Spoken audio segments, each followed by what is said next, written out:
What's up, team? Welcome to the video. What you are about to watch is something that I filmed and has been edited over the last month, but I simply haven't uploaded it yet, on how to track calories and macronutrients in sushi. One quick announcement first. So today's Monday. On Friday, I released my first ever product, which is a 12 weeks of fat loss training programming, not nutrition, just training. There's a men's program and a women's program. I launched it at 50% off, so $33.50, but I never talked about it on YouTube. So the sale part is over. If you want the program, sweet. If you don't want it, great, you're about to watch a video.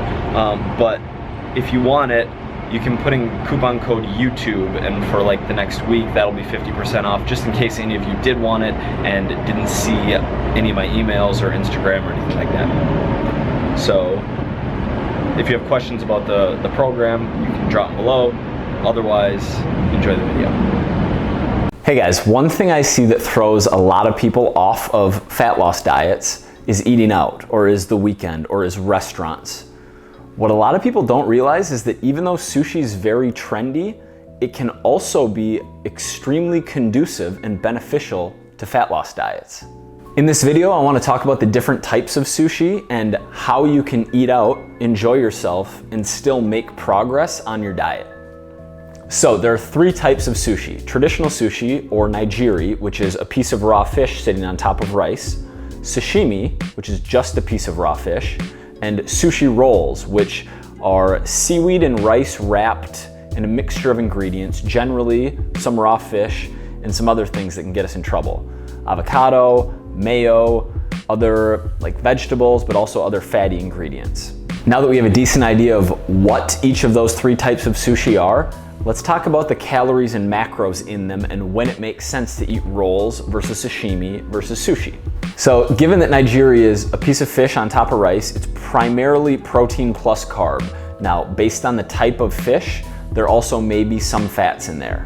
Sashimi, on the other hand, works very well if you're trying to keep carbs lower for that day or for that meal or for that diet that you're on, because it's going to be exclusively protein with some fats. Sushi rolls, on the other hand, generally aren't going to be the best for a fat loss diet.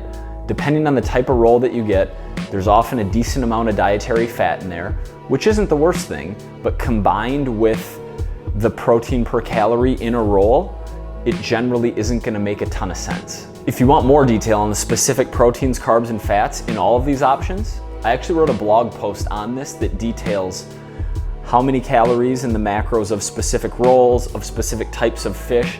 There's a Venn diagram for sushi macros, what is protein plus fat, so I'll link that below if you want to check it out. Let's do a little Q&A now. I have a lot of questions in the queue on sushi that I think will really help you guys. How big are portions for sushi? It's a good question. So generally, the amount of fish you get with a piece of sushi or nigiri is 1/2 ounce, with like 7 to 8 grams of carbs in the rice. Whereas the piece of sashimi is about twice as large as the piece of sushi, so about 1 ounce of raw fish. Now, this is gonna vary from restaurant to restaurant, even the way that it's cut from piece to piece on your plate, that's okay. Another question I get is, should I bring my food scale to the sushi restaurant on a Friday night when you're out with your friends or your boyfriend or your girlfriend or your wife? Like, probably not. If you're in the 1% of the population who's competing for a bodybuilding show, or like over the top type A is your jam, then okay, but no, I'm never gonna recommend someone bring a food scale to a restaurant.